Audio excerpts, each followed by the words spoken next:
Hello, hello. Hello, everyone. Um, Today I'm going to be trying something just a little bit different. Where normally I try to be like energetic and loud and that type of entertaining on stream. Today, I'm going to try to just keep it more chill. I'm going to be much more quiet. Probably not talking as much. I'm just going to be going through the story by myself. I should probably get into what we're doing today. Here, we are going through a colorful stage, some of VBS story.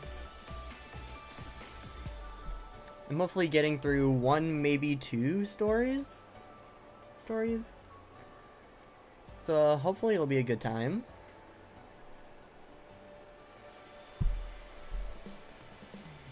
But fair warning for this stream, I'm not going to go out of my way to be entertaining like I normally do. I'm just going to try to chill and relax, and I'm streaming this to possibly have some discussion about the story if people come in and want to talk about it. For now, I'm just gonna go through the story. Let's see. Where were we? Ah, yes. Bowed for beside you. So this is following Kohane's performance where we get to see her true potential for the first time. And Akito at the Summerfest. So this one's mostly going to be on-focused. I'm moderately worried for how this is going to go for An, whether or not she's going to push herself too hard.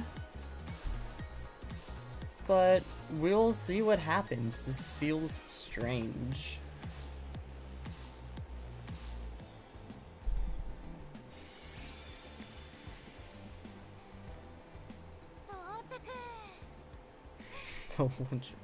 Right, she does still work at her dad's place, right?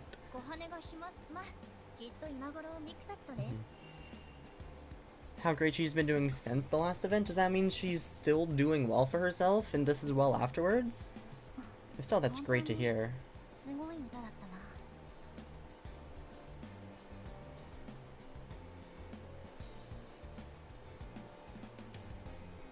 There we are. And she is singing right now. Kono koe ga Suge.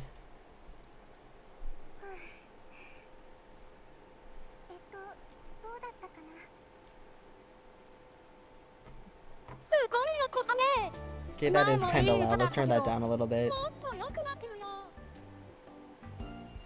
Should probably turn it down on my end too. Yeah, that's better. Mm-hmm.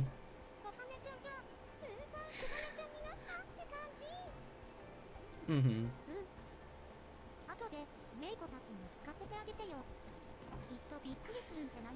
Mm-hmm. So what exactly changed? Maybe like confidence to like open up the throat more? Maybe is what happened? Just have confidence in her ability to control an open throat instead of trying to keep it tight?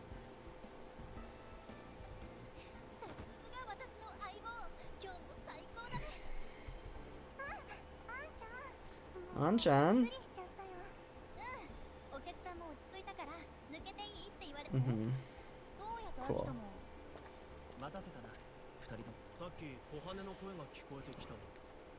Mm-hmm.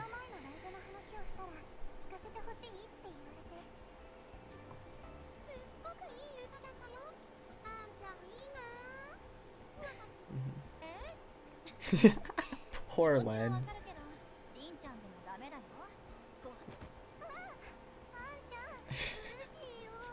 Oh no.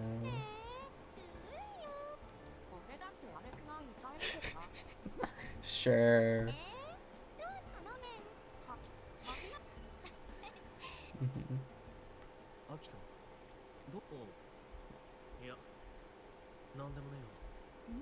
Mm-hmm. Right. Nothing's bothering him. Sure. Sure, bud. That's good.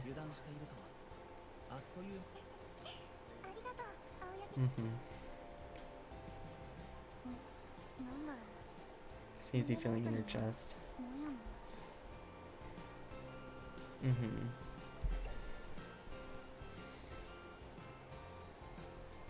Yeah.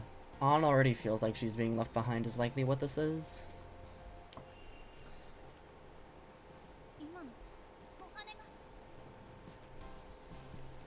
Akito's gonna pick up on this. Yeah, immediately as I say it.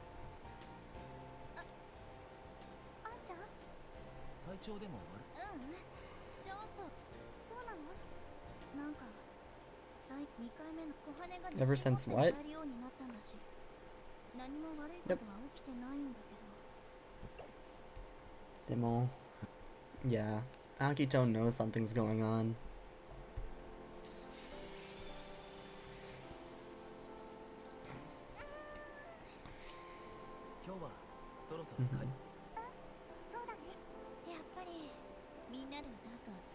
That's good.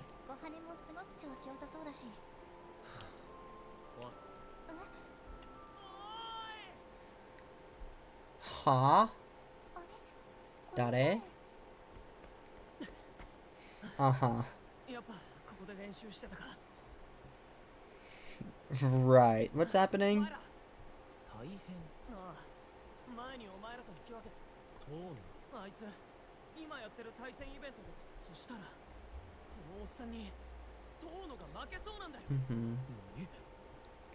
Uh-huh.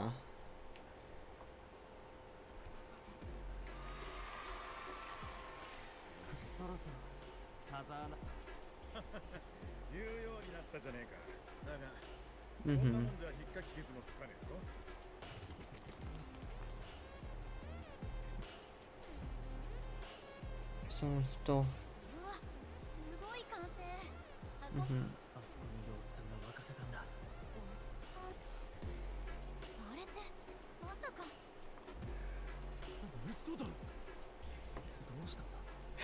Yep.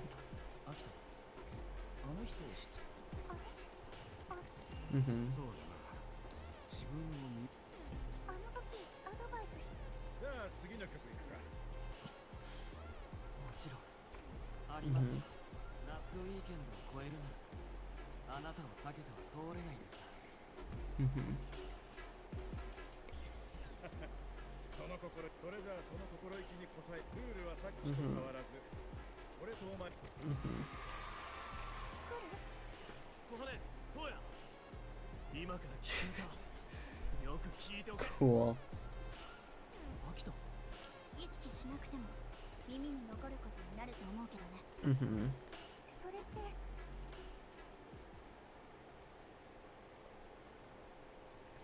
Dash, dash, hyphen, dash. Wow, crazy singing. Great vocal work.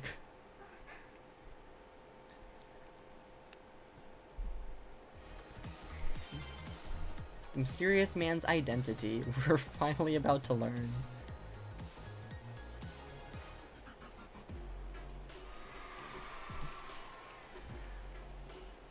Oh, the screen's shaking. The crowd's going.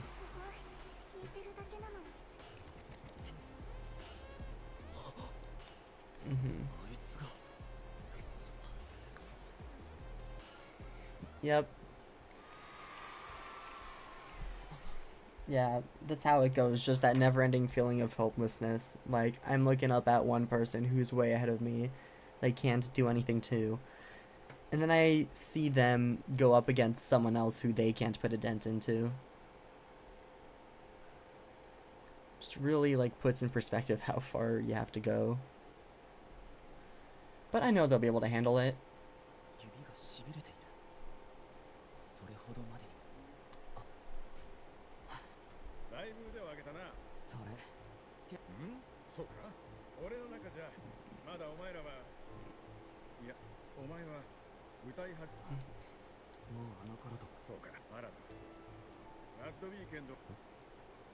Keep this one thing in mind. Once you understand what that means, something about like don't go it alone. I don't know.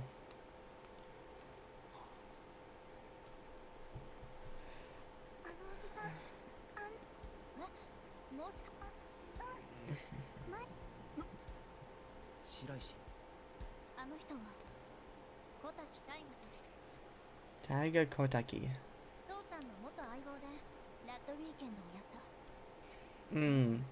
Okay.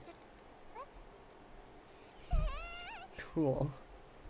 We finally have a name.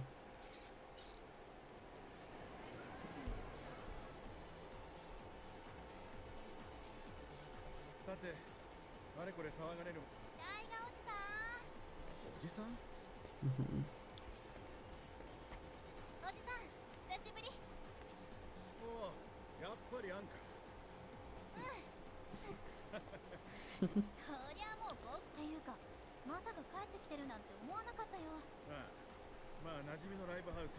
Mm-hmm.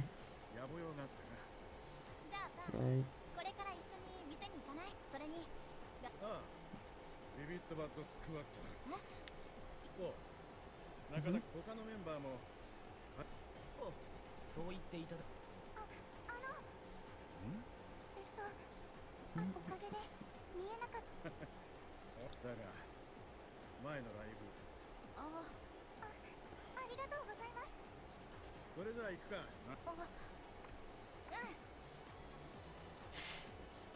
Mm-hmm. Yeah.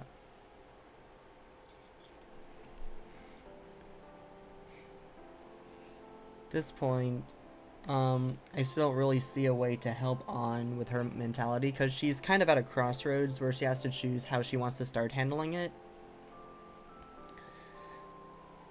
And once she's chosen a route, which way to go, then we can offer help and advice.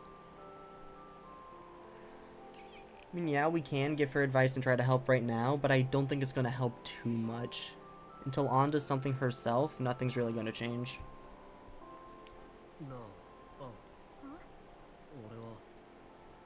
Mm-hmm.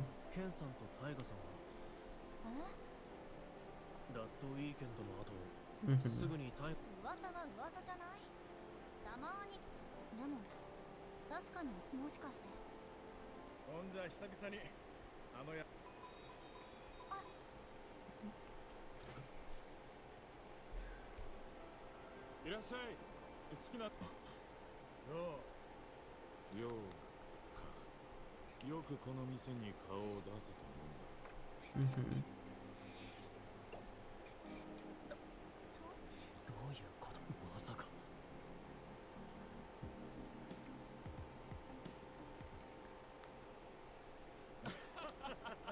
Okay. They're good.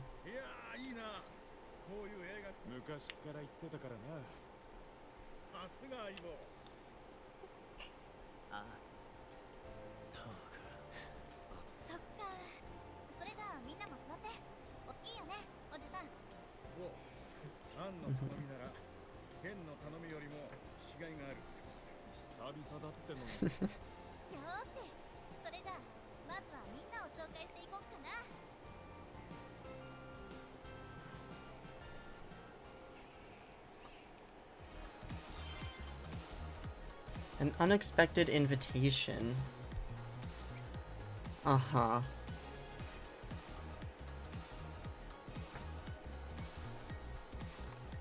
I don't know why I'm actually kind of worried for this one, like something bad is gonna happen. It's like an event that seems good but is gonna lead to something bad down the road.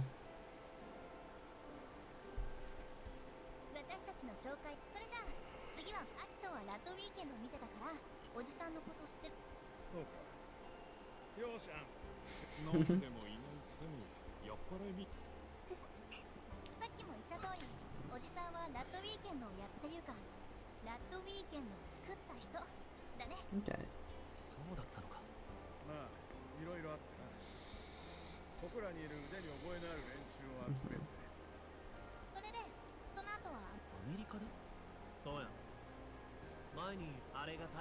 Hmm. Okay. 500 million. どうしてあそこライブハウスのオーナーに顔を見せに行ってたんだが、そこサングラスもしてたし、昔とは見てくれも変わってるが、それでも気づくなんざ大したもんだ。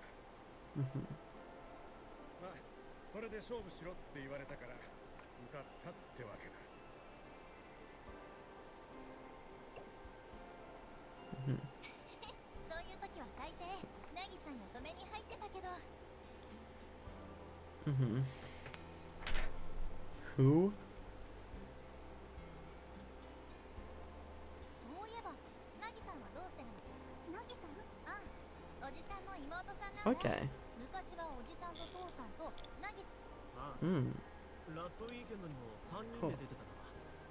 すげえ歌声だったから。そうなんだよね。ナギでさ、ナギさんは元気に。ああ、あいつなら今もどこかのストリートで歌ってるさ。 He looks sad. ね、そっちの方はどうなんだ？ He looked sad talking about that. ラッドウィーケンドを超えるって。空気がかっぴりつくのも無理はね。あれを超えるって即答できるもの。うん、当然ない私たちは。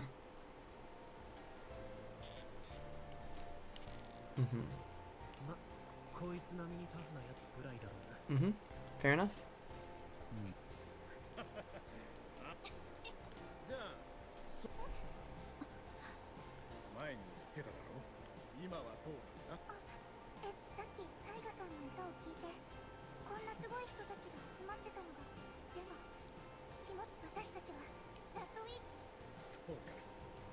そういえばおじさん、前に小羽にアドバイスくれたのがおじさんだ。ああ、ちょっとばかしそっか。ま、あの時はありがとうございました。あの時のジョーちゃんは、おじさん。ジョーちゃんもっと。はい。そうか。じゃHuh? あそりゃ歌に決ま。 Is that all of them or just Kohane? それ落ち着けやん。まあ簡単。修行？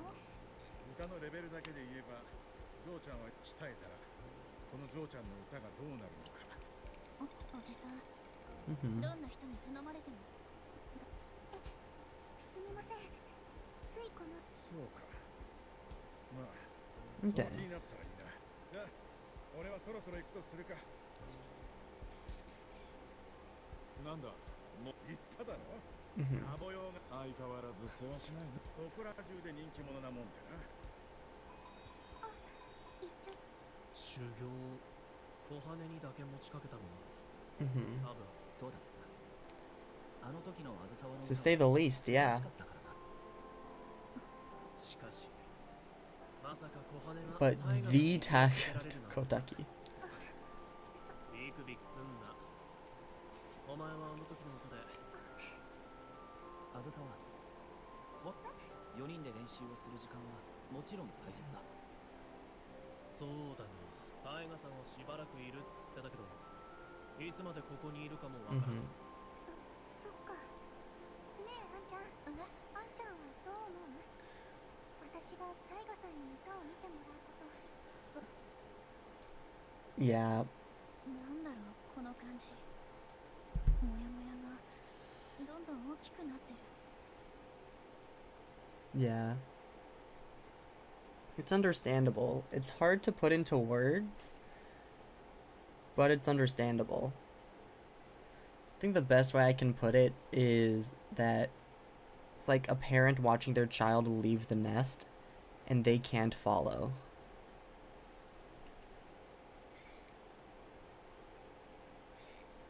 It's like they're both heading in the same direction, but it's just seeing Kohane so far ahead of her and feeling like she won't be able to catch up. Like something along those lines is what I think she's going through.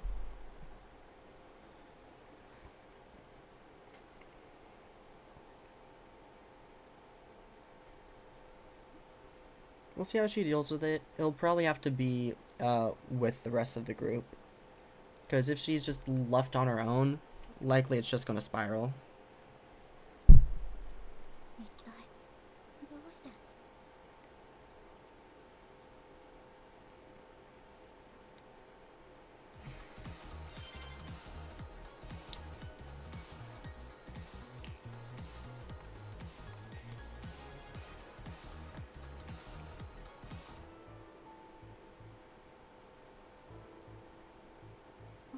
行ってきなよ、小羽。え？おじさんが誰かに歌を教えてくれる昔、私が教えてって言った時もこんなチャンスまた来るっていいアドバイスもらったら私たちだな。これで小羽に力がつけばラットウィーケンドの中心人物に習うことで。確かにそうだよ。私それでタイガさんにまあ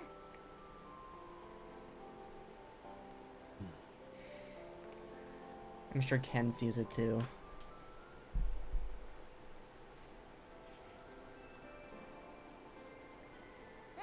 ありがとう。表の明かり消してっと。おう、助かる。さて、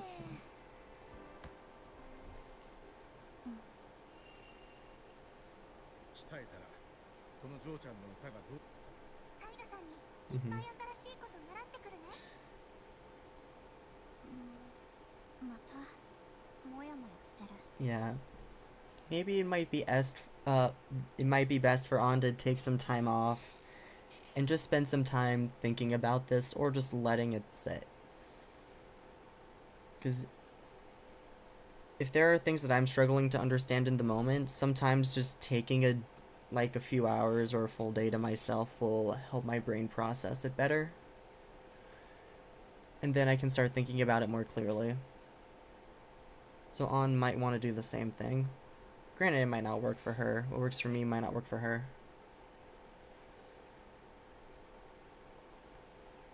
It's like seeing Kohana get all this praise and attention while she's left in the dark. Pensive Wensive. Hi, Peanut. How's your day going?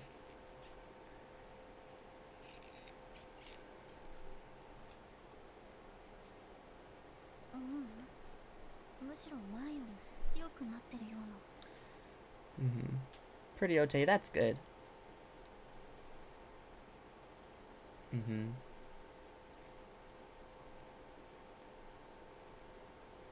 My day is going pretty good. I'm finally streaming the story for this game, which I've wanted to do for a decent while now. Might not be the most entertaining content, but it's still something I wanted to do.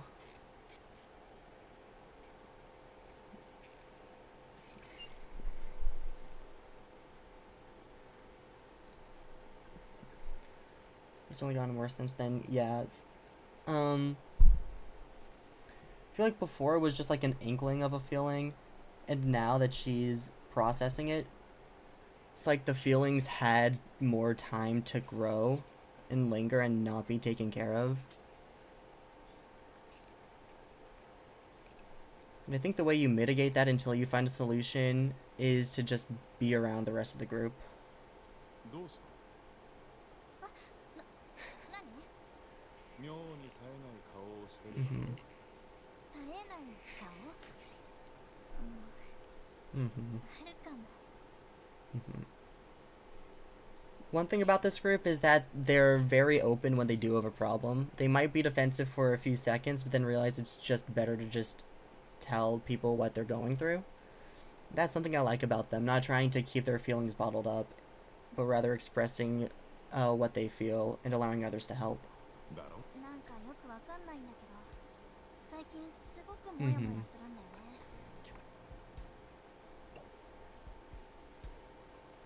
うまく説明できないんだけど、もやもやか。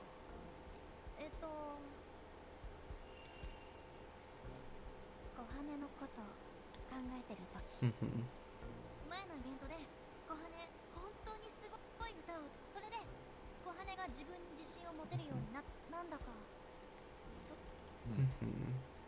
それから今日おじさんがどうした？もしかして私悔しいのかな。 Possibly. 前のイベントからみんな小羽の歌ばっかり褒めてるし、さんだったから小羽ばそう思うのか。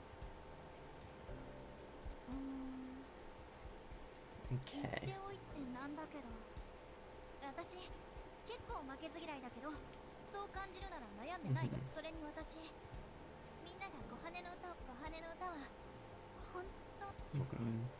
アンはジョーちゃんの歌に、俺もそうだったな。え最初にタイガーの歌を聴いたときは心底惚れ込んだもんだ。そうなの言う機会もなかったからな。だからあいつと組むことになったときは内心穏やかじゃなく、あいつは化け物みたいに歌えるからな。 Mhm. いつか置いていかれる。 Yeah, that sounds about right. へえ父さんそういう父さんって大体どんなことでもできちゃうしまあそうだな。タイガと出会って組まなかったらそこまで。もしかしたらお前もそう。ジョーちゃんに対して私がいつか小羽に置いていかれるかもって思ってるってことあ、どうだろう小羽に置いていかれるま、今は自分と向き合って厨房の片付けは俺がやるから、もう帰っていいぞ。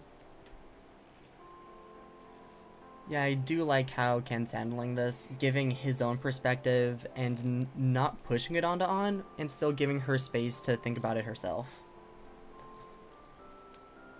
あ置いていかれるあ秋とグループの方じゃなくて明日練習前には。 Mhm. おい、話って The same thing, probably.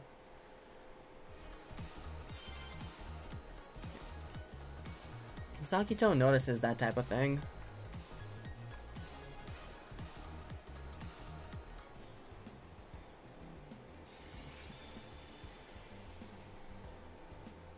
やった公園じゃなくてわざわざか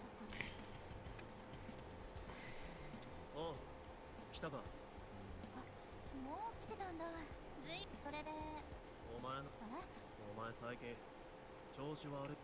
バレちゃってたんだま、そこまでもろに顔に出てたわけじゃねえけどな。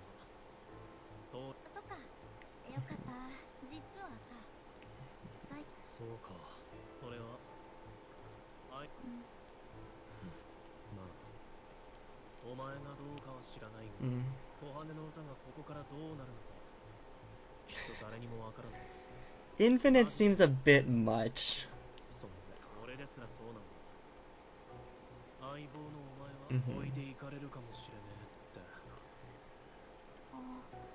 そっかで、実はさ小羽に置いていかれるってそういう気持ちはでもそれだけじゃないような気がするまだ何か Yeah, it's fair. I'd agree. ないって気づけてんの。よし練習頑張るぞはい今のレンとミクか。あれアキトとアンちゃんMhm. そうだレン君とミクこそどうしたの前にリンが小羽と組んで歌いたくなっちゃってそれってリンに小羽とじゃなくて。そうだのだって悔しいじゃん Mhm. レン君そんなに気にしてたんだね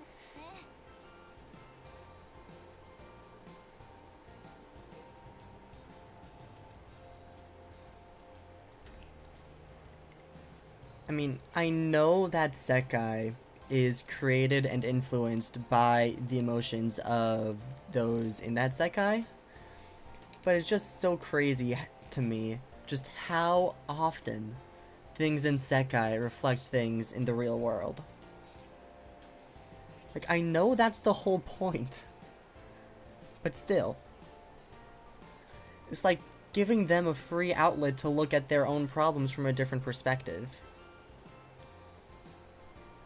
そりゃ気にするってばなんだって小羽にだから小羽自分がアイコンじゃないって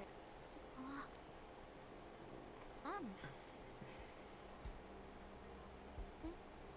あ、どうしたの？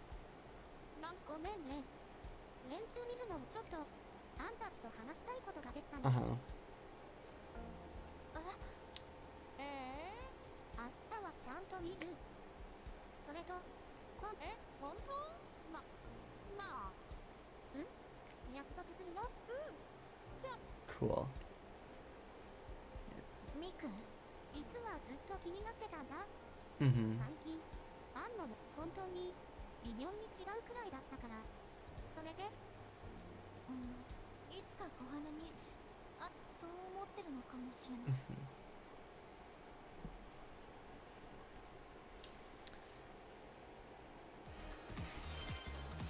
If that's specifically what it is, like, it's clear, at least from an outside perspective, that that's not gonna happen. That Kohane will always choose to sing with An, at least where we are now. Like, that much is clear. But to An, it's like if Kohane keeps trying to get better and better, it's not that she's gonna get left behind in terms of skill, because they're already pretty close to that actually happening, at least from what I can understand. But rather, it's that in Kohane's pursuits to get better, she's going to be spending less time with everyone, and then eventually leave, saying when she gets good enough she'll come back. But even just that on its own is going to be enough to make her feel this way. Why couldn't I decide?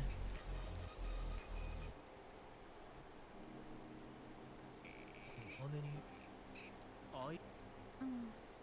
はどんな時も私のことでも、なんでか、そんな気持ちが小羽の歌がどんどん良くなって成長していくのを見るたびにどうしてなんだろう。ねえ、何？アンは小羽にとっていいから教えて。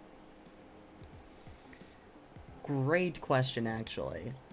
Because their dynamic is going to be very different from when they first started out. So we'll see how she answers this.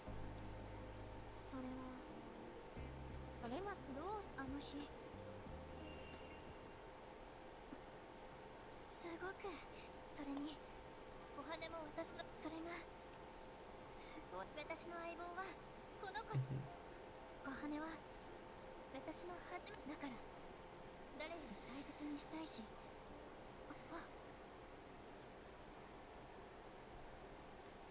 きっとそういうアンは小羽に尊敬されるような相棒でいたいからこれからもずっと自分の歌で小羽をドキドキさせ続けたい。でも小羽が伸び出したせいでいつ Yeah. かそうできない時が来るかもしれないと思った。そう Makes sense.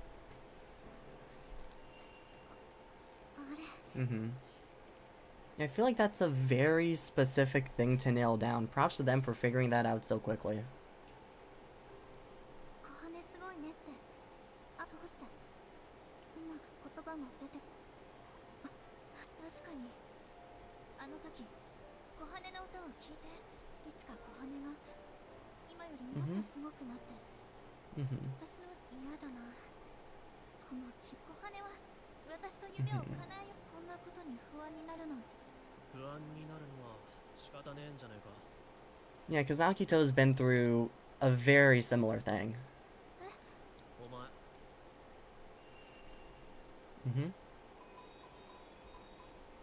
ケンさんよう、アキト、どうや聞いたぞ、初めてはい。でもまだまだです。やっと一歩踏み出せたって感じです。もっと練習をする必要があると感じました。その調子なら次も期待できそうだな。じゃ、ゆっくりしとけよ。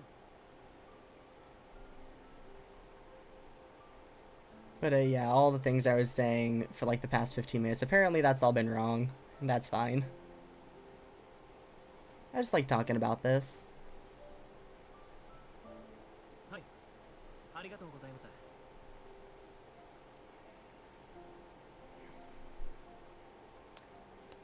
あ、アキトいらっしゃい。今日も来てくれたんだね。うん。白石さん、お邪魔してるよ。Oh, still acting like this, huh? アキト、ケンさんの娘さん。ケンさん。そうか。Okay, this is the first time Toya met on. Interesting. あれ隣に。俺の相棒だよ。え、そう。はじめまして。私は白石な。よろしくね。あ、全然。そっか。アキト相棒見つけたんだね。どうやのおかげで。Okay. よかった。いいな。え？あ、お客さん。人増えてきたじゃん、二人とも。あ、わかった。アキト。うん。同年代じゃあいつに勝てるやつはいないよ。そうなんだ。彼女、チープを探してお互いに認め合えるような相手と組めるなんてことは、それも。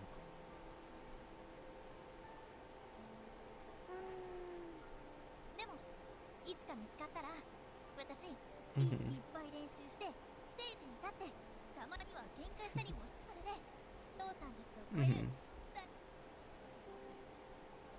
そっか。アンにとって小羽はやっと見つだから多 Yeah. 少は俺に言わせりゃ小羽に限ってそれは絶対ねえだろ。私どうしたらいいんだろう。こんな気持ちを抱えたまま。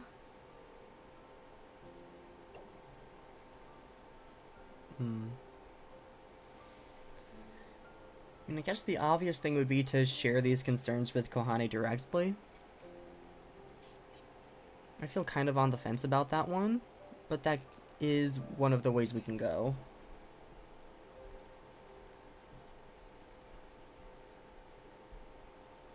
やるしかねえだろ。Yeah, and we're getting the Akito perspective on just keep going, keep grinding, and things will eventually work out. 少なくとも今のお前は、なら伸び続けるあいつと一緒に上がっていけよ。お前のアキト。そろそろ時間だな。遅れるとあいつらが気にするから行かねえとな。そうだね。アン、何？頑張って。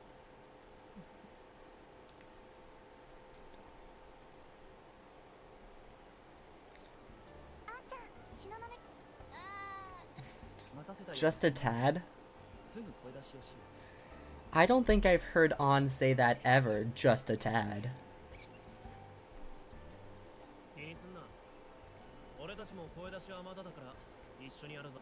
明日の朝、タイラさんと一緒。あの後、ビビットストリートの人に。 Nice. タイトだよ、小羽。もしおじさんがふざけて。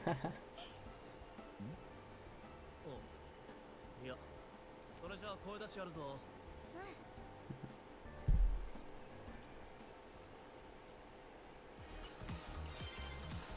All to keep moving forward.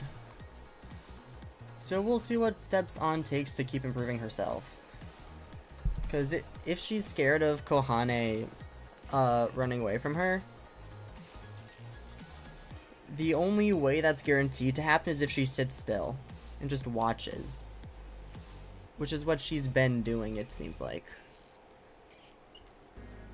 So it's good to see her actually, it feels like she's about to take some steps towards trying to catch up.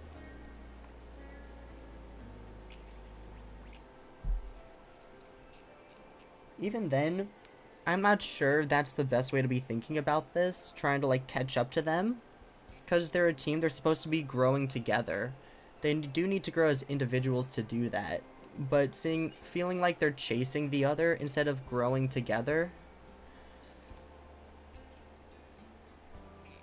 It's like, I feel like that's just not the best way to think about it. Even though it is natural and I'd probably think about it that way too, I think it's just better to think about it as if they're growing together, and in order to do that, they both need to grow individually.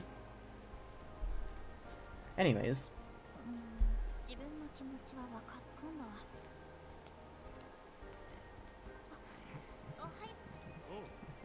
ようさん。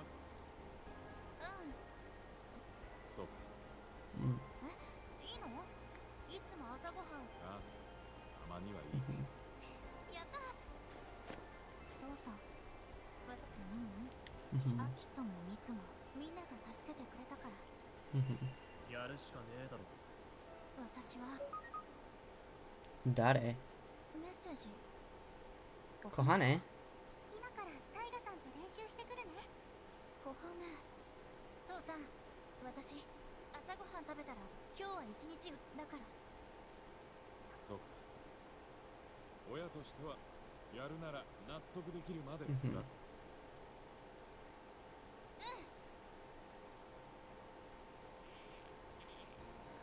し、声出し終わり。 And also, music might be the best way for her to express these emotions and finally, like, let them go. I know music's one of the ways I deal with my emotions. ビビットストリートで歌うの久しぶりだな。 Hmm. 最初は小羽に度胸つけてもらうために路上でやってたけど、やろう。ずっと小羽の相棒で居続けるか。いい感じ。こんにちは。ほんと？今日はいい。じゃあ行くね。 Back to this.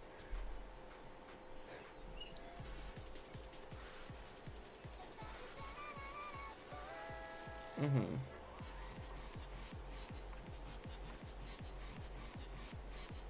Mhm. 今のところはダメだ。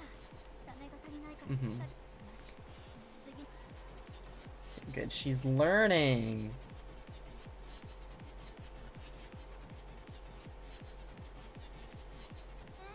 今のは完璧。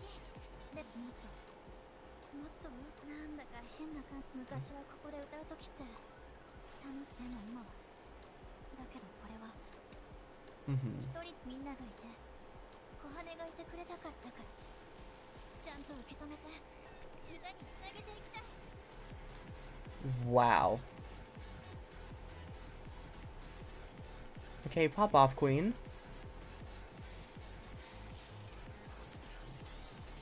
Great mentality. It is something that's happening. And we've tried solving it, it hasn't fully gone away yet, so instead of trying to fight it, accept that you feel this way and keep pushing forward. I like that a lot.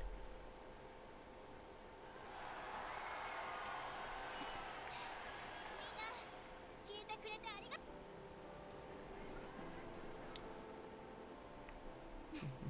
こうやって少しずつでも。 That's good. そういえばここストップ歌いやすいし、人が集まっても通行人の邪魔にならないからいい場所なんだよね。懐かしいな。ひな、 Mhm. ここで歌うの。 Kohane.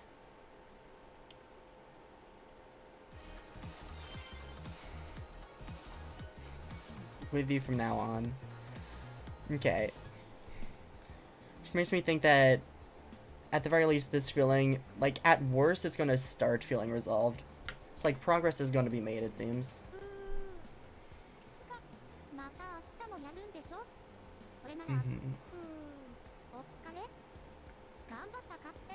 Mhm. これならリンも。そっか。よし、 Mhm. この調子で頑張るぞ。それじゃあメイコのカフェにもねん。ちょっとね、気になることが。 Either with On or getting Rin to come back. I assume it's one of those two. My guess would be the latter, but both are possible. おはね、今日はおじさんの練習し。そうだよ。でも今日はまずは歌うよりこの街を見てみろ。この街を。どういう意味があるんだ。ビビットストリートで出会った時、最初はすごく。 Yeah, that was accidental, wasn't it? ちゃんのおかげで本当はそんなこと。 Like, the first time she came, like, she just wanted to go to one store and then she got lost. Mm-hmm. そっか。それで帰ろうと思ってやっぱりあんちゃんの歌って私ももっと練習してあんちゃんみたいにかっこよくてドキドキする歌を歌えるようになりたいな。 That's really sweet. At the same time, it's time for Kohane to sing like Kohane. Because Kohane and An sing very differently, but they're both really good. And so for Kohane, instead of trying to imitate An and be more like An, to find her own way to sing. And I think she's well on her way to doing that. 小羽はもうそうだよ。小羽はねえ、もし Mm-hmm. もしなんだけど Yeah, so she is taking the direct approach. 私がいつかレッドウィーケンドを超えられ、それよりもっと先、それこそ大河おじさんにあんちゃんどこ行かない行かない。私は Right, because Kohane still sees herself below An, and An sees herself below Kohane. That's right. あんちゃんがどんな風になってもどんなところに行ってもちゃんとあんちゃんの隣に立てるくらい頑張ってもずっと私頑張るよ。Mm-hmm. 小羽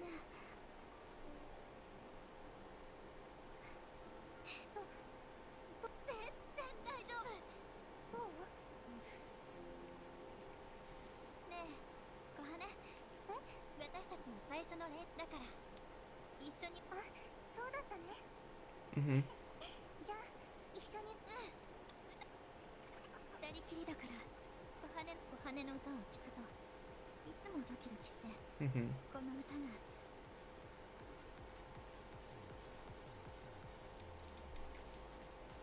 前を向こう。 And Kohane probably feels the same way about An. またどこかで気持ちが揺れる時が来るかも。今は Mm-hmm. Okay, Miku was gonna go check up on them. 少しだけど向き合うって決めたんだね。 Mm-hmm. 頑張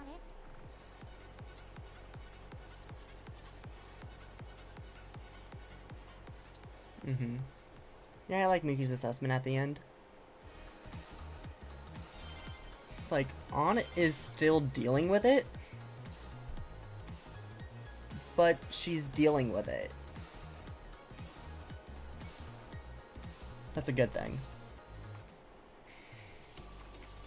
Ooh, when we learn about An and Haruka. Ever since I saw this event in line in the VBS story, I've been looking forward to this one. First, I do want to see if the offset feels good, bad, neutral, whatever. Probably horrid.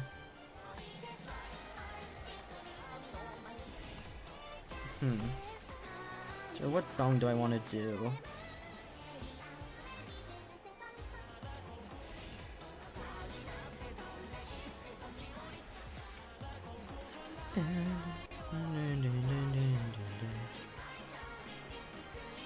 Let's go through this one.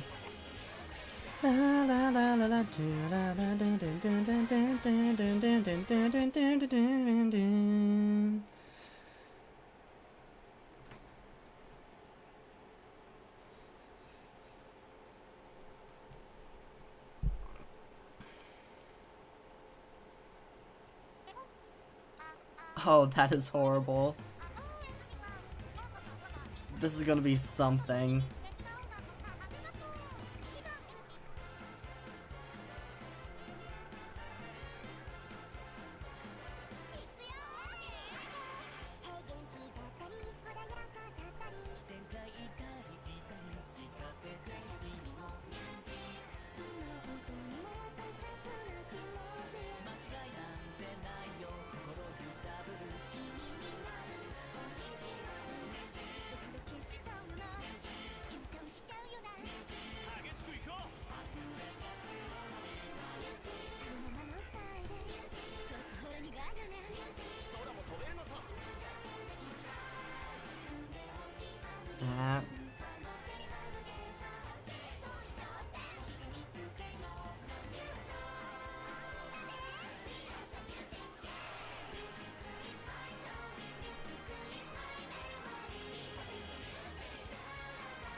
Yay.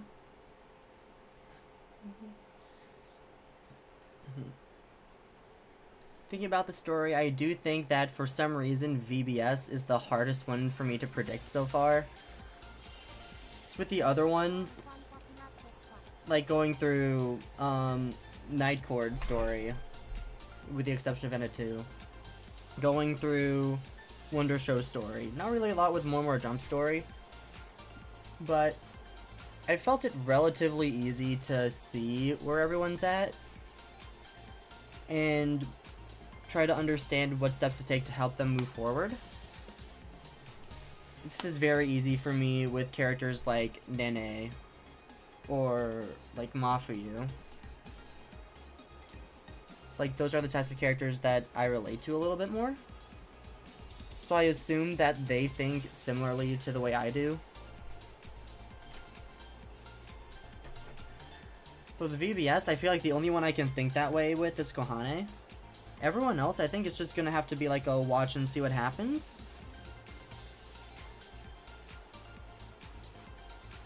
But knowing what I know about them right now, they're probably gonna be okay.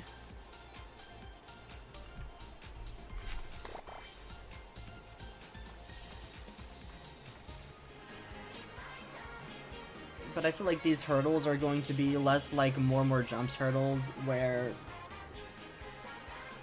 those hurdles are more so like things that they could or can't do, like not being able to get into an agency, trying to get on TV, that type of thing. And Wonder Show's hurdles were more so like improving their own individual skills. VBS hurdles, they feel more like emotional ones. And those ones are so much harder to deal with, and you have to deal with them very specifically. But it's also, no two people are going to deal with it in the same way. Which is why this really is a lot of like watch and see. Because it really is what they decide they want to do and how they want to deal with it. Anyways, one more song and then we'll get into the next story. I kind of want to do at least a 30 for this next one.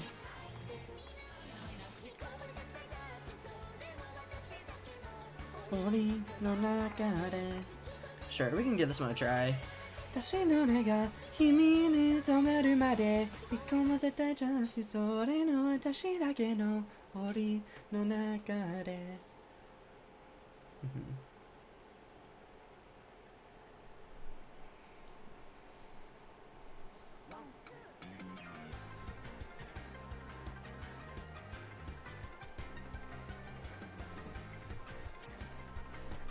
Huh.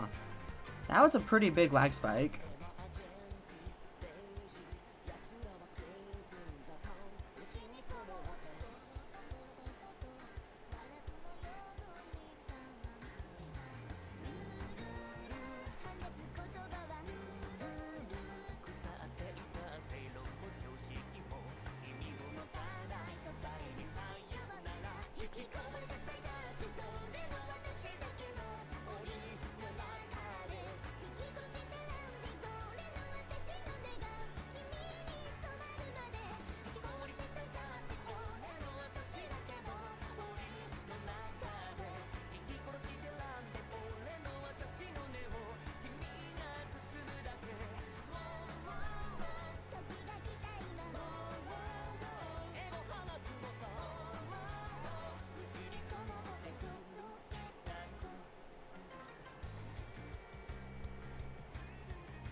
Ah.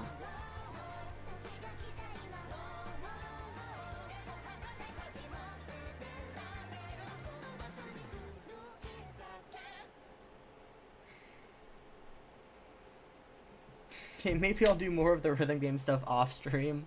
That was pretty painful. Felt pretty bleh, you know?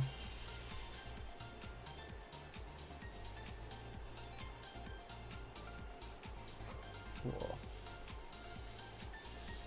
Yeah, I guess I can just leave it like this. It's probably better for my mental.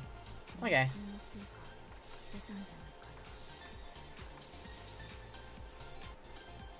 Alrighty, it's time to get in music shop. Nah. Okay, time to get back into the store. Please. No. Please. Thank you. Okay, time to get back into the story. Here. This one. 4 is 1. I feel like this is going to be more of like a Haruka thing than anyone in VBS. But that's just me. We'll see what happens.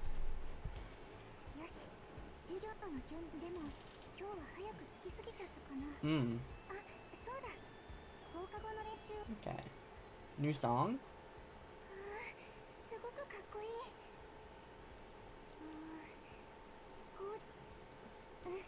Okay. Minori?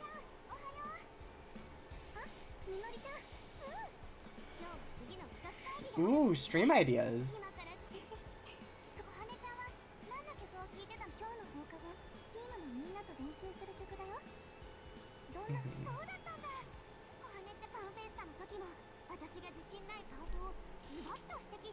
Okay, so we're already through the fan fest. Okay. Gotcha, so that's where we are. Got it.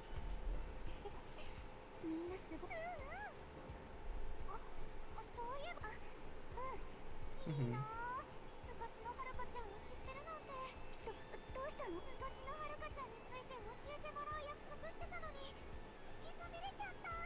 Mm-hmm.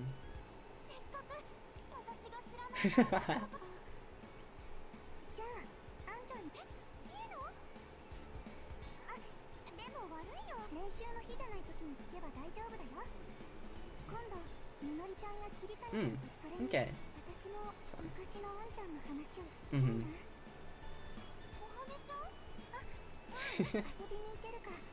Yep. That's fun.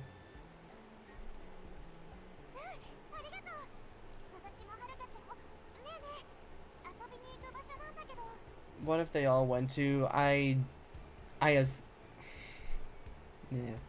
I'm pretty sure it said, like, where they were going. I'm gonna assume PXL.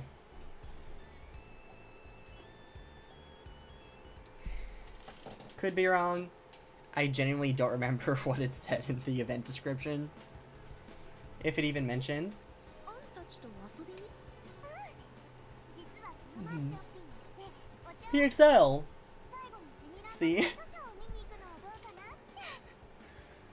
Yeah, it sounds fun. Actually, food does sound really good right now.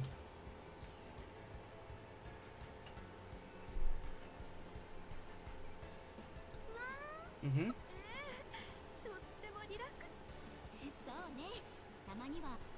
Mm-hmm. So Nitro's been blowing up online? Okay, so this was after the night show. Was this before that second Nene focus?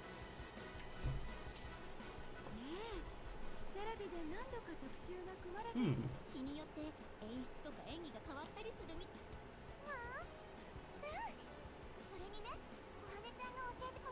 Okay, so it's a different night show. Interesting.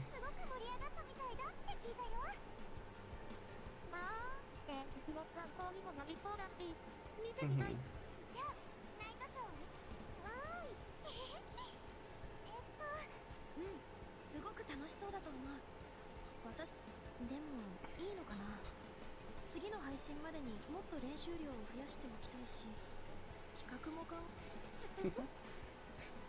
Yep. Mm-hmm.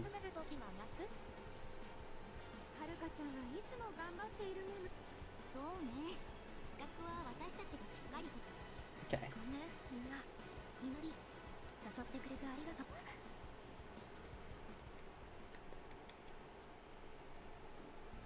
And then Kohane's gonna ask 今日の on. 練習も気持ちよかったね。 Mhm.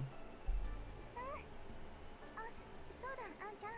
日曜日実はみのりちゃんと桐谷さんとこの間、あんちゃんから桐谷さんの話を聞けなかったってみのりちゃんがあ、確かにそうだったね。 Mhm. でもみのりちゃんって本当にはるかのことが好きなんだね。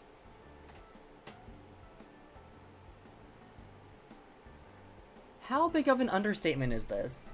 This feels like a really big understatement.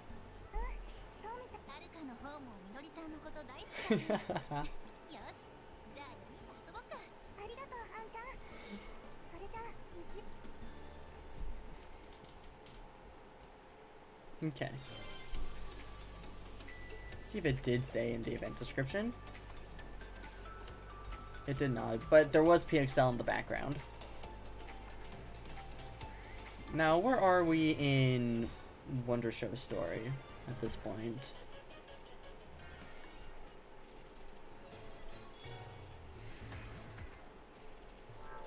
Okay, we are past that first Nane focus. Okay. Okay, so that's where we're at. Got it. Cool.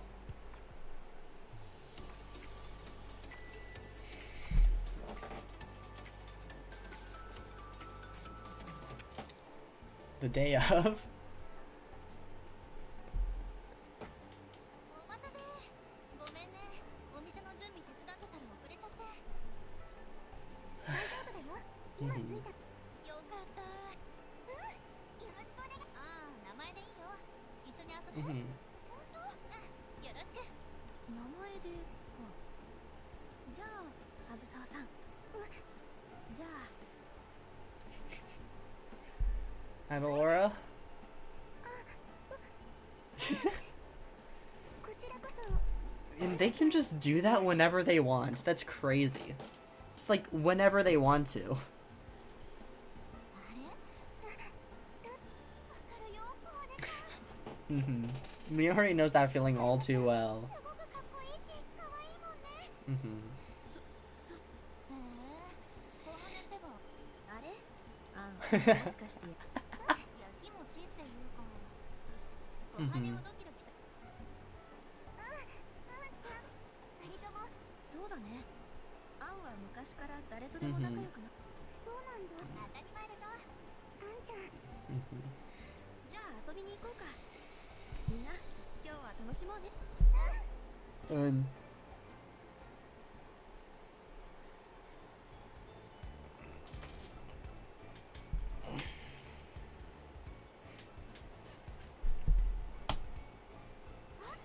のコートすっごくかわいい。みのりちゃんに似合いそう。ああ、ほんとだ。このお店、みのりちゃんと。そうだね。 Mhm. あ、このブラウス、みのりによく似合いそう。みのり、ちょっと重ねてみて。 I feel like just because Haruka said that, Minori's gonna have no choice but to buy it on the spot. うん、やっぱりそう。ほんと？はるかちゃん。 Mhm. 嬉しいけど。いいじゃん、はるかコーデ。私もその服好きだな。 Mhm. 小羽、やっぱり可愛い。そうだ。あのスカートとブーツも合わせてみない？こうなったら。でも、私はストリート系の服の方が好きだからさ。いつもショッピングモールじゃなくてセンター街で買い物してるんだけど。 Mhm. そうなんだ。可愛いと思ってこのお店に入っちゃったけど。あんちゃん。じゃあ次はあんが好きなお店に行かない？どんなところに売ってるのか気になるし。 I forgot. Haruka has experience with stuff like this. It's like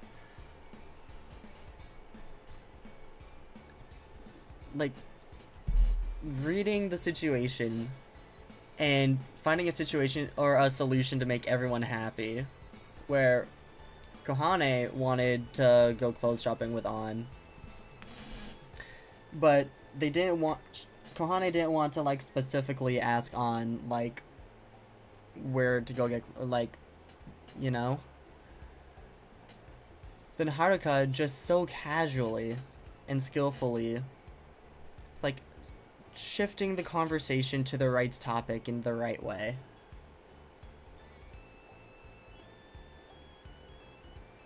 It's like, even like on the More Jump shows, like seeing mostly Haruka and Airi, just the way they're able to navigate a conversation to make everyone happy is incredible.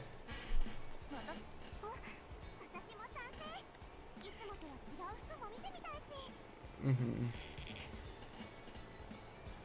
私もあんちゃんがよく行くお店。Mhm. ここがすっごくかっこいい。どの服もあんちゃん。ありがとう。せっかくだしみんなも。そうだね。鏡。Kagami, Kagami, Kabe. Kabe. It'd probably be dead, I'd assume. I don't know. みのりちゃんどうしたの？そう？私もそう思うな。きっと普段着ないような服だから。Mhm. みのりちゃんの気持ちちょっとわかるかも。 Mhm. やっぱり私が子供っぽい。 Mhm. おはねちゃんの服もちょっと子供っぽく見えるかな。 Mhm. 二人ともそんなこと考えてたんだ。そうだね。それに今着てる服も。Mm. はるかちゃんに褒めてもらえるなんて。 Minori, calm down. それはそうだ。あんちゃんとはるかちゃんは気になる服とか？私は何個かあったよ。はる Mm. かは？じゃあこっちのシャツはどう？多分はるかがいつも着てるよ。わあ、かっこいい服。私も。みんなが言うならちょっとじゃあ私も試着しちゃおっと。 Mhm. ワクワク。じゃあ着替えてきたよ。こういう服あんまり。 Wow, they look exactly the same. 似合ってる？すごいよはるかちゃん。いつもの服も素敵だけど今のはるかちゃんも褒めすぎだと思う。あんちゃんもすごく似合ってるよ。私はいつものお店だしいつも通りだ。 Mhm. はるかも似合ってるじゃん。ちょっと新鮮な気分だな。 Mhm. 二人がこうして並んでればかっこいいけど。お花。二人ともかっこいい服が似合う。それでも嬉しい。どうしてだろう。ちょっと胸がモヤモヤするような。 Oh no. Not again. No. Different feeling this time, I'm sure. Caused by something different. I'm not sure what. But not the same thing. Probably not as serious.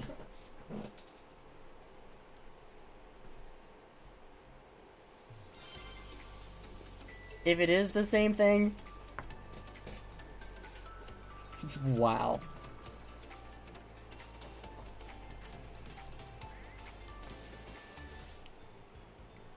みんなお待たせ。 Mhm. おかえりはんちゃん。じゃあ次はどこに行く？本当だ。賛成。ちょうどお腹。 I agree. Sounds really good. それにみのりちゃんに昔。それ私の昔の。みのりちゃんにはるかとそれで話す約束してたの。そうだったんだ。 Don't tell her too 昔 much. の話って少し恥ずかしいな。 Whatever that means. 私、Mhm. 昔のあんちゃんの話も聞きたいな。 It's like something I feel about Haruka that I don't think I feel about anyone else is that she very much rides the line where it's hard to tell. It's like it appears as if she's like trying to like put on like some sort of face, something similar like Mafu does, but she's still genuine with it.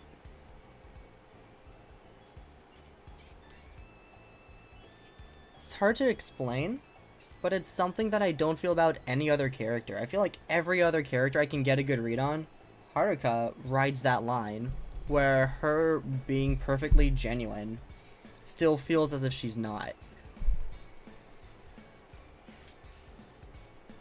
Which is weird for me to think about.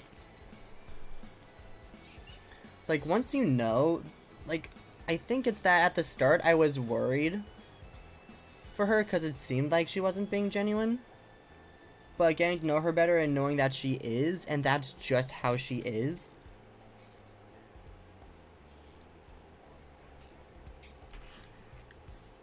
It's like, she doesn't have to try to force those positive qualities of herself to the surface like everyone else. It's like, they're just there.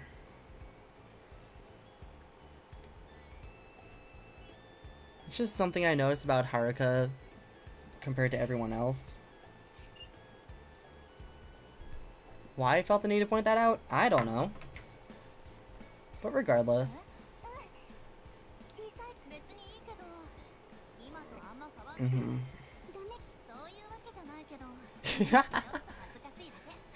Oh, come on. And you're willing to share everything about Haruka from back then and nothing about you? Come on. See?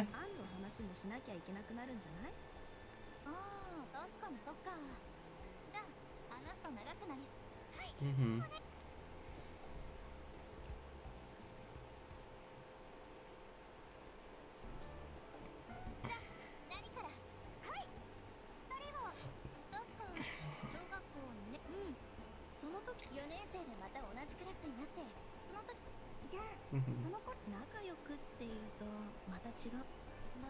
Mm-hmm. Yeah, that makes sense. Mm-hmm. Yep. Sounds like Haruka. Yep. Mm-hmm.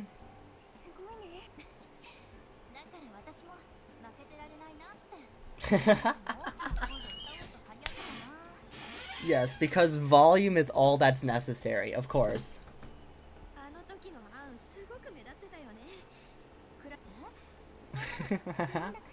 Yeah.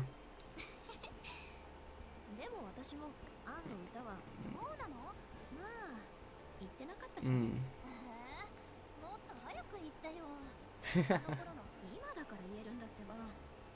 Mm-hmm.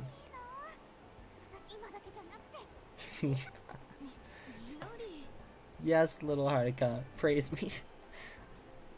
Oh, bless her heart. Mm-hmm. Mm-hmm.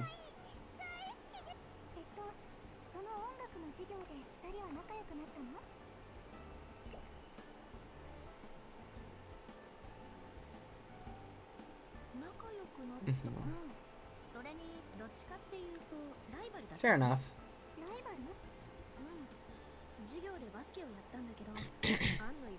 Mm-hmm.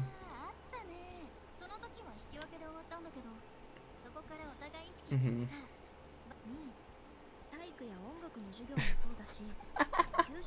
Yeah.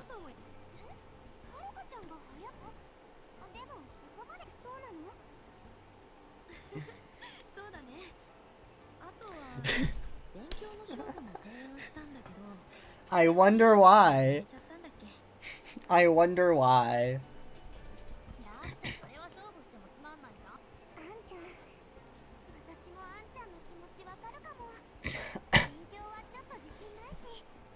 And yeah, competing over things and like for fun is fine.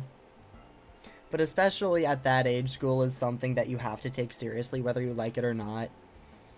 And while this is not any good way to think about it, and I disagree with this, people still see school and like getting grades as just how smart you are. Because for me, the grade just shows how well you understood that particular topic that semester.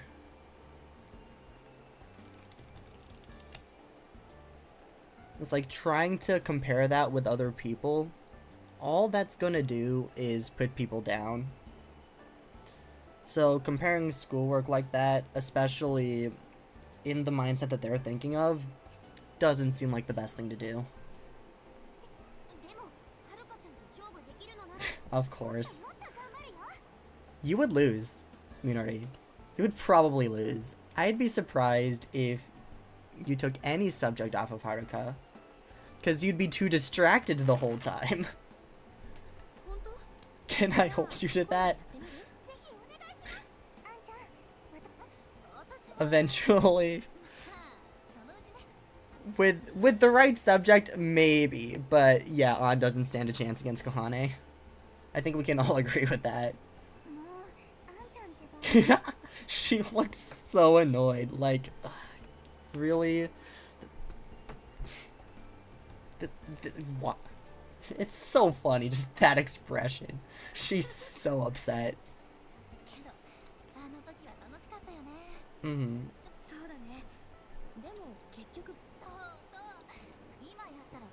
Ooh, that's tough, actually. I don't know.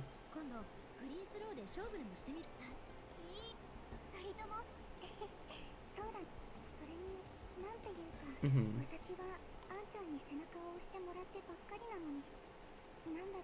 Mm-hmm. Oh, Kohane. Kohane, no. That's so sad. Is it actually the same thing? There's no way it's literally the same thing.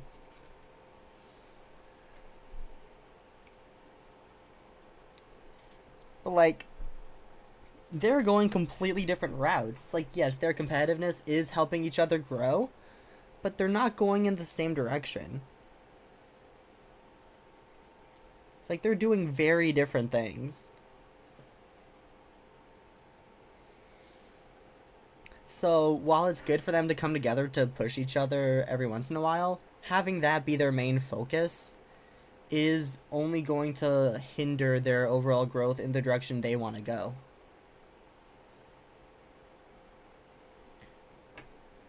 But no, Kohane is, just based off of how they feel about each other and how they perform together, Kohane is a better choice than Haruka for On in this context.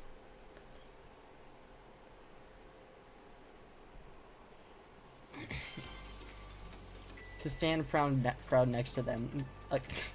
Right, because again, they still... Minori, I feel like, is a bit more justified. Like, she has definitely gotten there. She is definitely on par with everyone else. And she...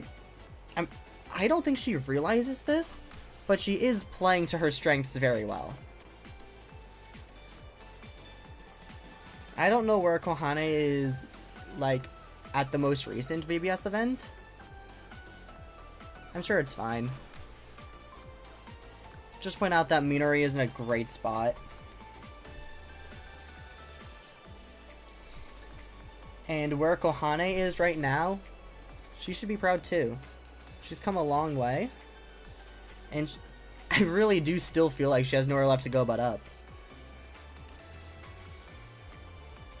So she might go down a little bit. Like, she is just going to keep rising and rising.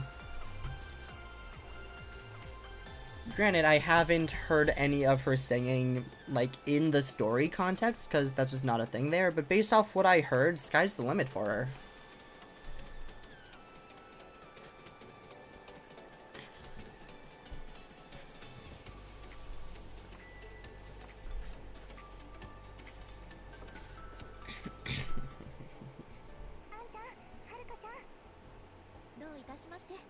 Of course not.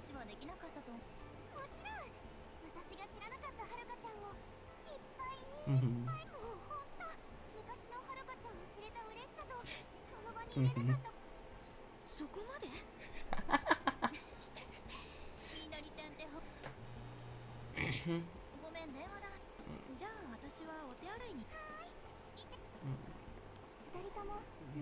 Okay, so this is gonna give them time to compare and contrast experiences.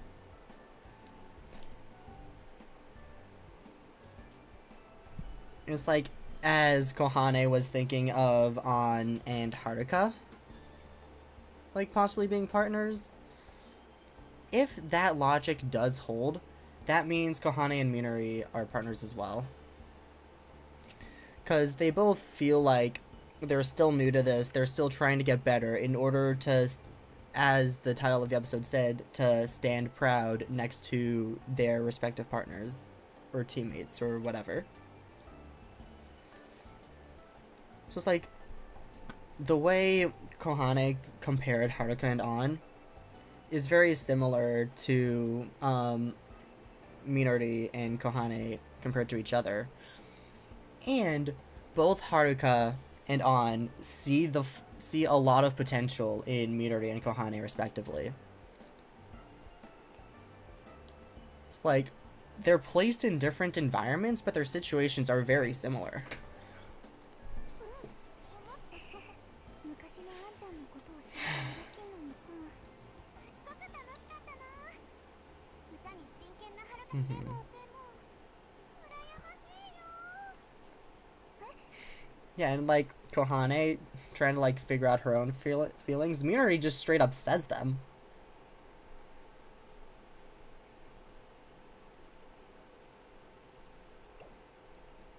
昔からはるかちゃんと仲良しだったこともそうだけど、隣に並んで、もしかしてはるかちゃんとあんちゃんは昔から同じ目、羨ましい。小羽ちゃん？小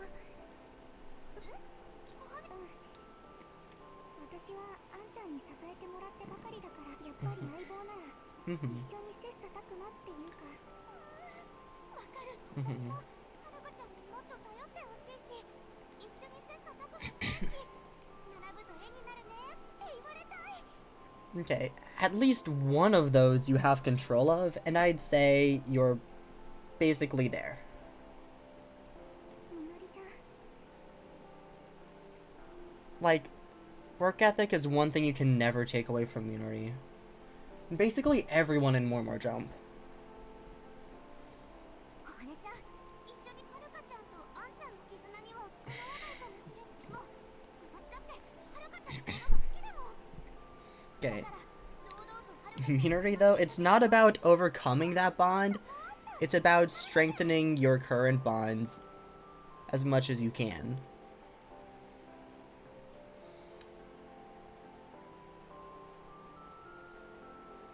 Because it's a different type of bond that I feel like is weaker in some areas, stronger in others.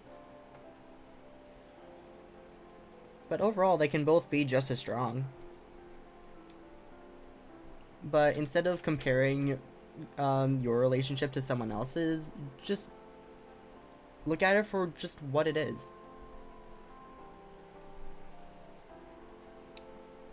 And I do think that if you would just take a look at Minori and Haruka's relationship and Kohane and An's relationship, completely separate from Haruka and An's relationship, they would be surprised at just how strong their bonds are with the other one. It's like, forget about the Haruka-An bond. Like, focus on, like, your bond with them. Whether it's stronger or weaker than someone else's doesn't matter. So long as your bond with them is strong, that's all that matters. そうだよね。私もあんちゃんに自慢の相棒って言われたんだもん。 But Kohane, she does already. She already does. She does that already. もうお父さんってば。あ、はるか。Mhm. みのりちゃんってほんと可愛いよね。ちょっと大げさだけどね。でも一緒にはるかのことが。でも小羽も私の昔話なんて聞いてもしょうがないと。それほどアンのことが知りたい。私もみのりのことはもっと知りたいな。私、わかる。いいね。時間があれば今日聞いちゃうのもある。確かに。流れで聞いてみよう。And that is something that Haruka does very well, as I said earlier. お待たせ。ねえねえ、次の。そろそろ。結構長居しちゃってごめん。次の予定全然考えてなかった。大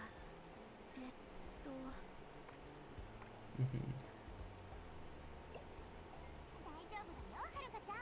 True. ベニランマスターがいるから。 True. ベニランマスターかどうかはわかんないけど、あんちゃんたちが楽しいって思えるように頑張るから。私も I'll be your personal escort. That's ありが adorable. とう。めちゃくちゃ気合い入っよっぽど楽しみだ。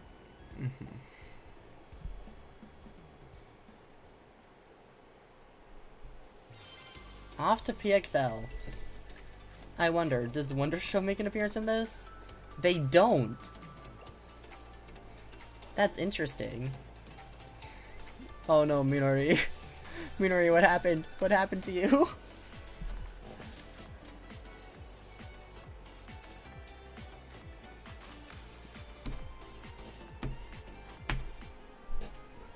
Dun, dun, dun, dun, dun, dun, dun, dun.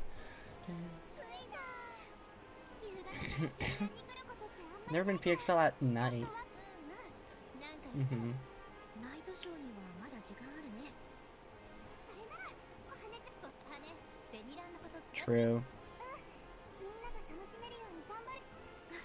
頑張らなくていいけど、どんな場所を案内してだね。任せて。 Alrighty, what have we got? Where are we going? なんだかこの辺りすっごく甘い匂いがする。なんだろう。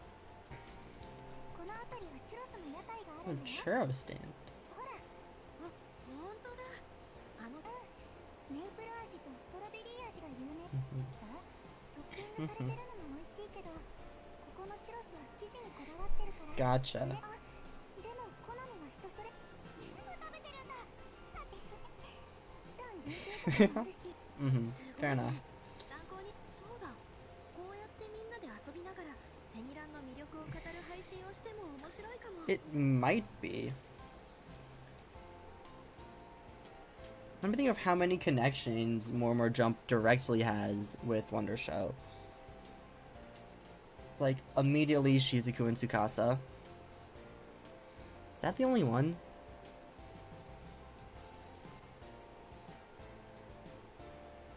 I think that might be the only direct connection. I could be very wrong on that.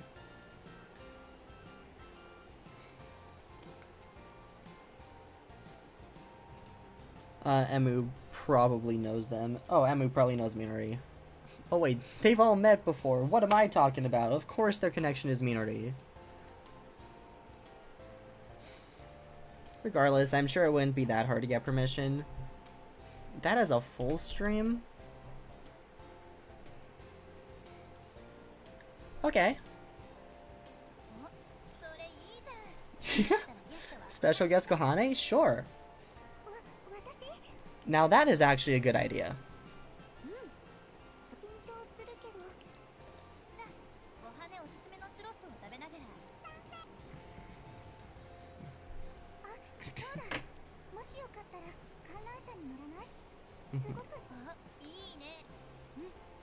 楽しみ。ありがとう。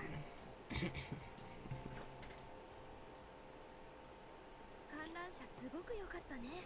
空も今日は晴れてたから遠くの方まで。観覧車ってたまに乗るの楽しいよね。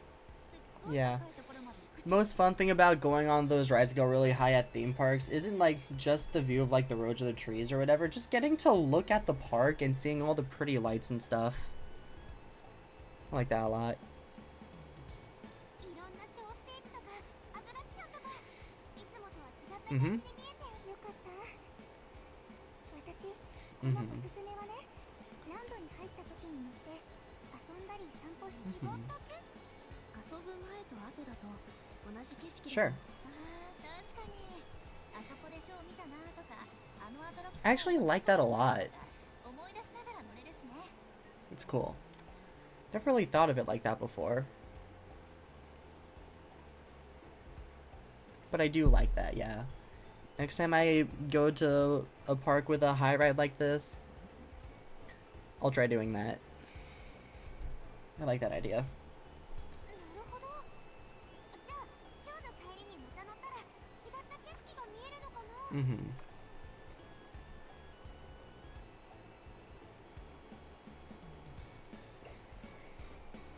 I mean, at this point it would literally be in a different light.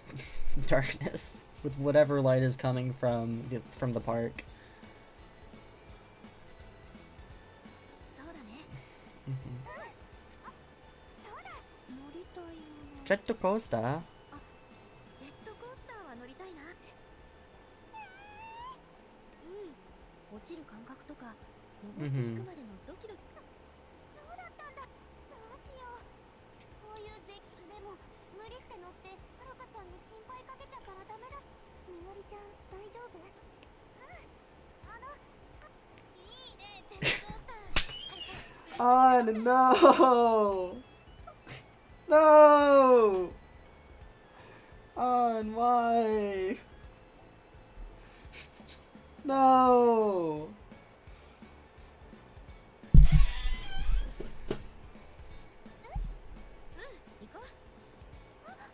Poor Minori. No, my baby, no. What?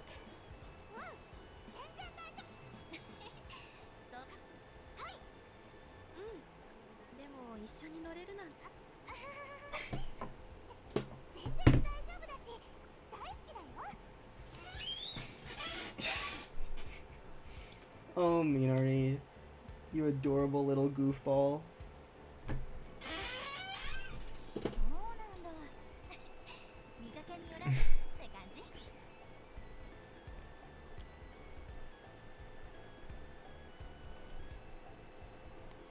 Yeah. But after this, I'm gonna assume this is around Halloween time. After this, let's go through a haunted house. On, you're gonna love that one. I feel bad for Minori. Kohane probably knows. もしかして。Yeah, Kohane knows. よーし。Mhm. もうすぐこの登っていくときはドキドキするんだよね。I wonder what type of roller coaster it is. She looks so ill. No, Minori. みのりちゃん大丈夫？ Yep. 大丈夫。もうすぐ頂上だよ。 Mhm. するな。 Waku waku studio na.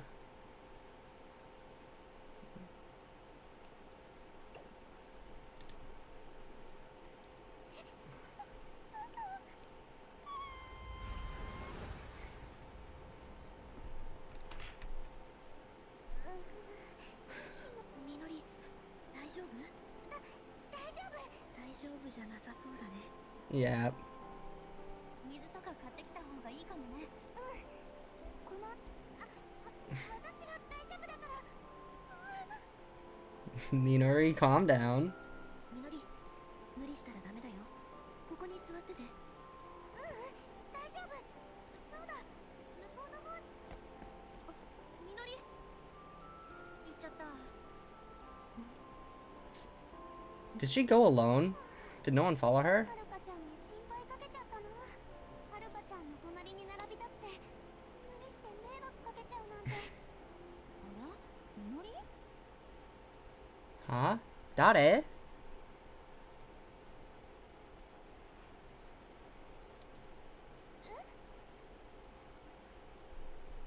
Dare? Luca?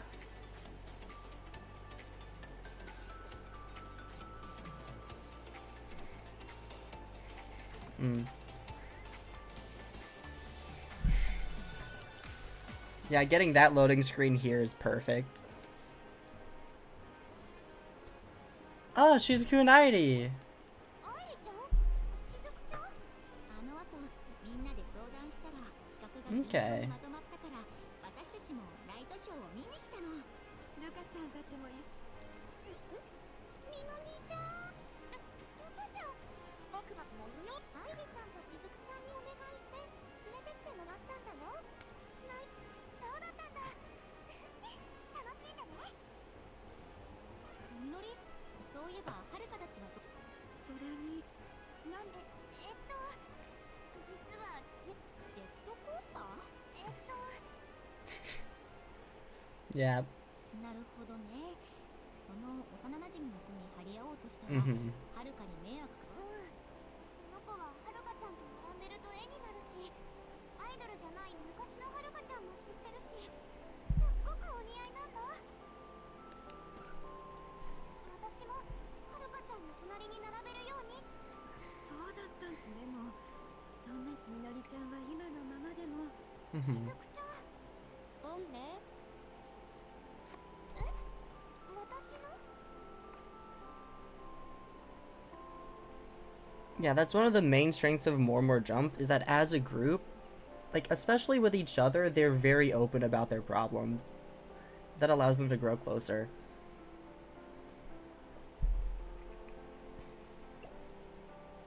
そうはるかちゃんのことをたくさん知りたいこのでも私のあら迷惑なんかじゃないと思うわよ Mhm.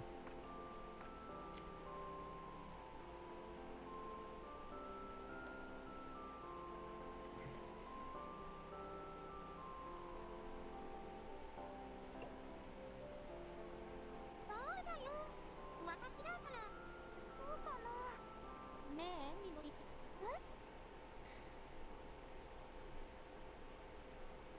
はるかちゃんはファンからの思いを迷惑だと思うよえはるかちゃんはそんな子じゃないよそうですそれなら大切な仲間のみのりちゃんの思いはそして自分ができることをそれがはるかちゃんだってこと誰よりもみのりちゃんが知ってるんじゃないかしら Mhm.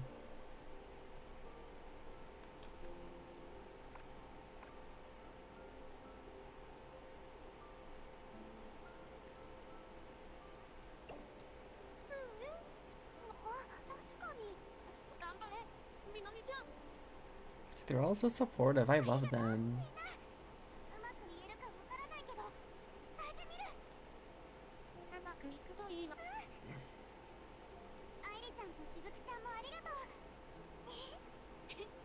いつもの調子に戻ったみたいね悩んでいる時はいつでも言ってね私ありがとう And here comes everyone else. みのりえはるかちゃんみのりのことが気になって探しに来ちゃったあれ愛理としずくまたみんなと Mhm. あそういうことかうんみんなのおかげで元気をもらっちゃったんだ、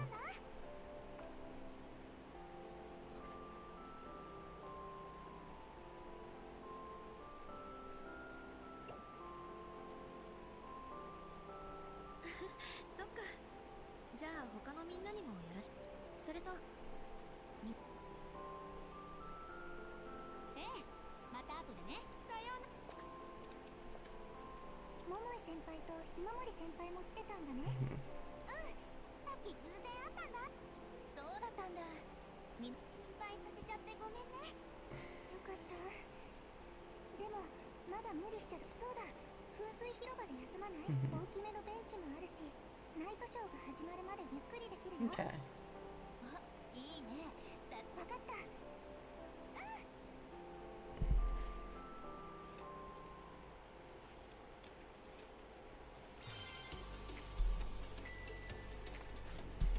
As long as you're smiling. あなたは今、笑顔かな?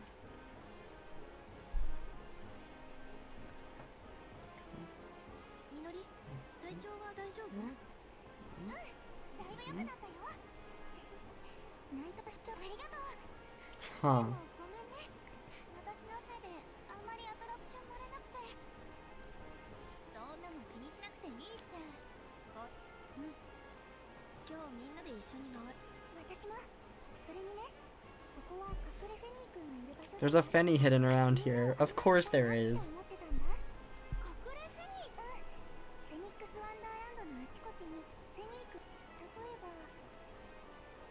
あのランプの足元とかHmm. あ、知ってる隠れフェニー君を紹介私も時々探してるけどでも噴水にあるのは初めて知ったな小羽 Connection, 本 please. 当に詳しいんだね Please. 多分ネットに情報があるものは9割くらいにそんなにでも隠れフェニー君かそういえば小学校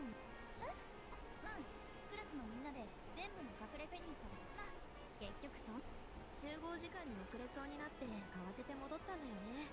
でもんどこでどんなフェニ私も小学生の頃の It's been 話 an だし eternity since elementary school. 3 years?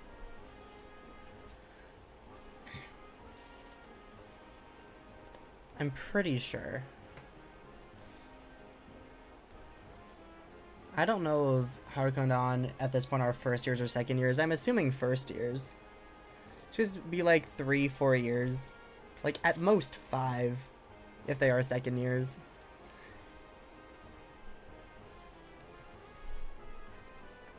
Anyways.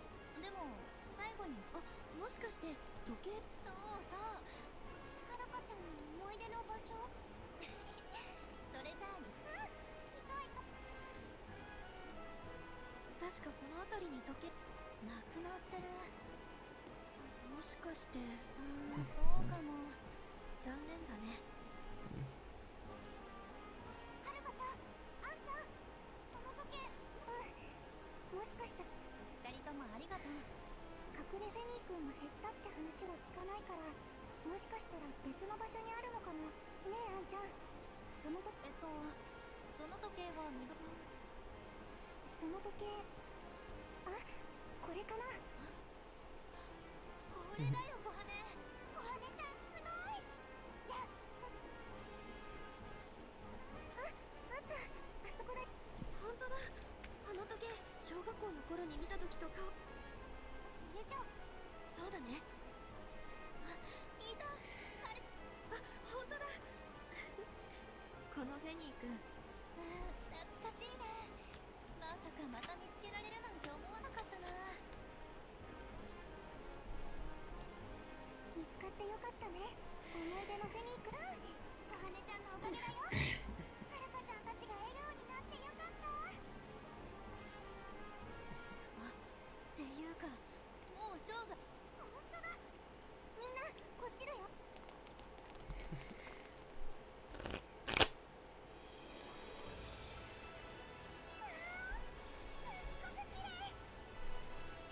見て。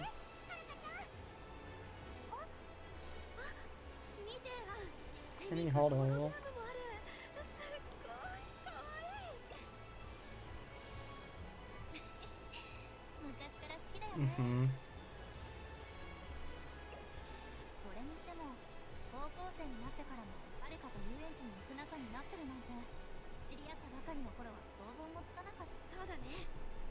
しかもナイトショーも一緒に見られるなんてさ。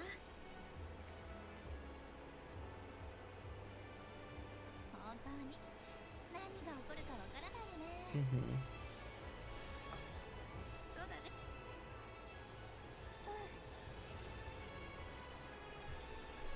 やっぱりそれだけじゃない。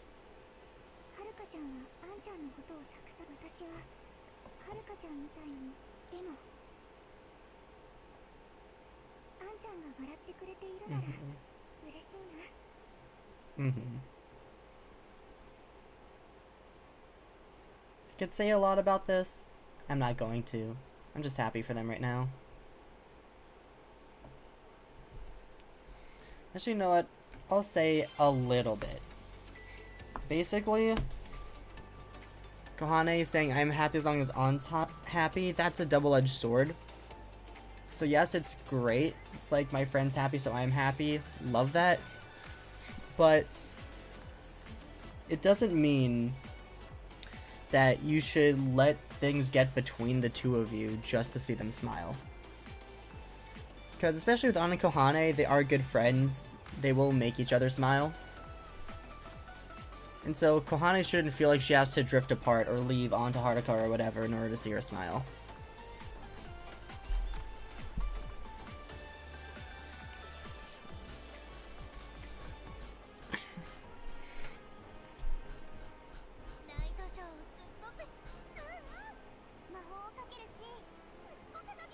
Mm-hmm. Okay, so that is the normal night show. イルミネーションのせいかな。いつも見てるアトラクションもなんだかあ、そうだ。次は観覧車の中から。いいじゃん、それ。Mm. 空の上から見るとどんな感じに見えるんだろう。That'd be really pretty. 今度一緒に行こうよ。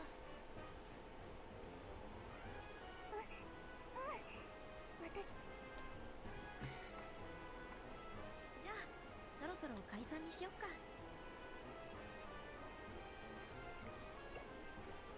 Mhm.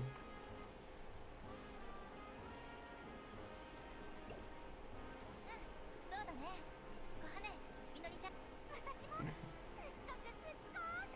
それは別に覚えてないけど No, no, no. Let her have this.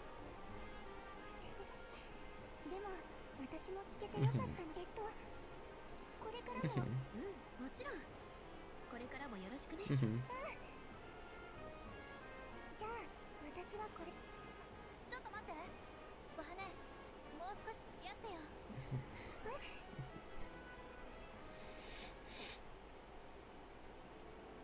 今日は誘ってくれてありがとう。こちらこそ。私もごめん。なんではる。みのり、今日ちょっと元気なかったよね。何か無理させちゃって。無理とかじゃないんだけど、あのね、今日あんちゃんが。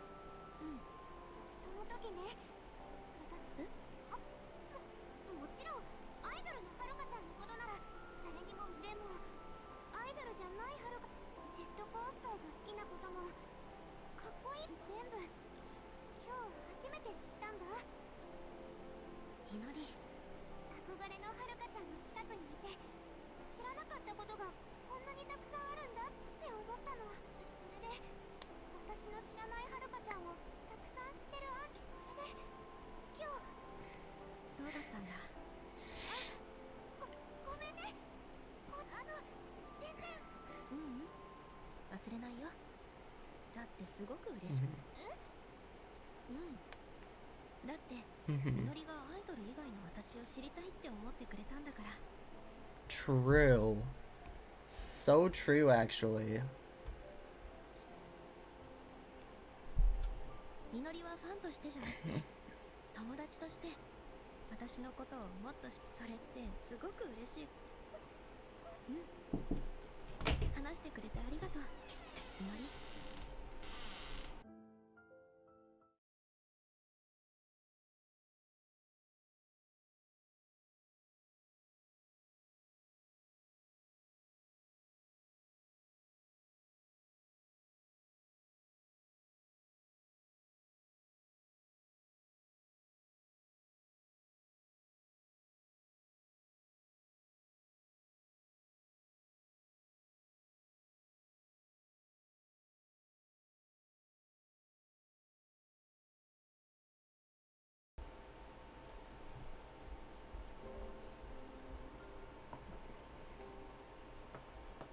でももう無理はしないでね。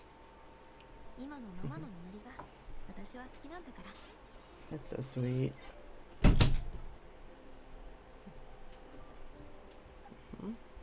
がとう。私それでいつか誰よりもはるかちゃんに詳しい。ありがとう。私にも。ありがとう。本当に今日は誘ってくれてありがとうね。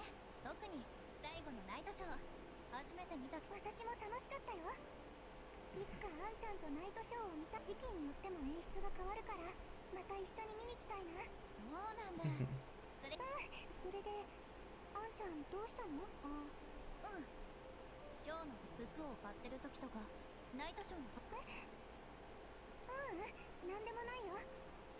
あんちゃんなんでも。あんちゃんが楽しそうで嬉しいなって思っ。小羽あのね、私が今日楽しかったのは小羽が一緒に。小羽がセッティングしてくれたってこともあるけど、いろいろ気を使ってくれ。ほら時計の隠れフェニックも見つけてくれたし。でもあれはたまたま覚え例に出していただけで他にもたくさんあるの。 Man, I still relate to Kohane in like downplaying your contributions and stuff.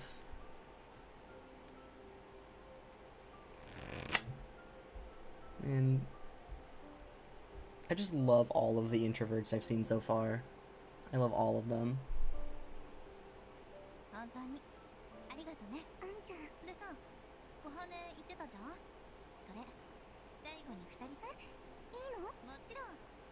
今日の最後の妹。じゃあ観覧車は向こうだね。大丈夫大丈夫。イルミネあれあんちゃんとごはね、あそこの風水ってほ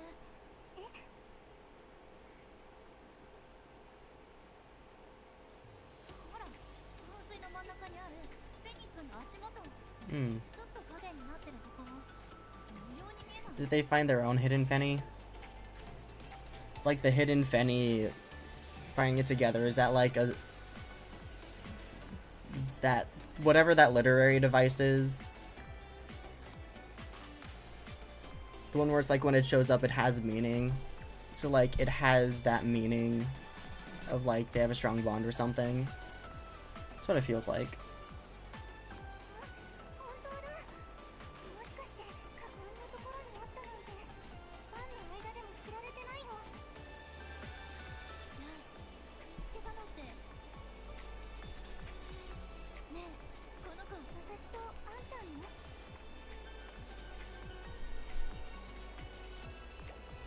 そう、今日の思い出にさ。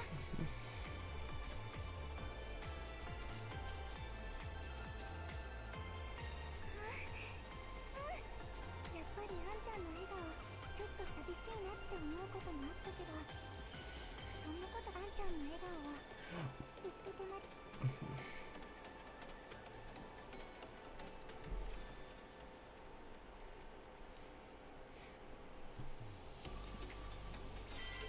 I love that so much.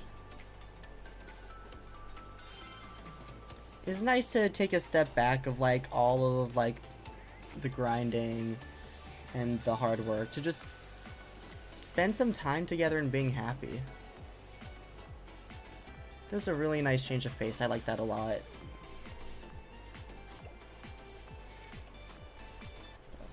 Which one is next?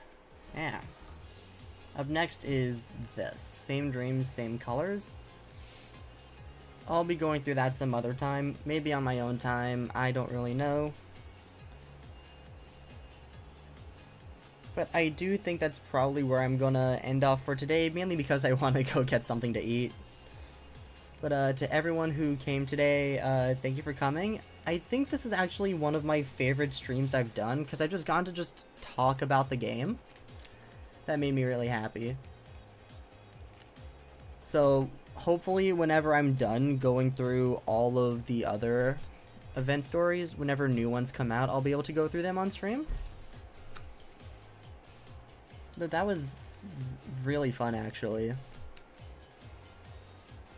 But to everyone who came, thank you so much for coming. And I will see you all next time. Whatever, whether it be a stream or a video, like whatever it may be. Until next time, God bless you all. Bye-bye.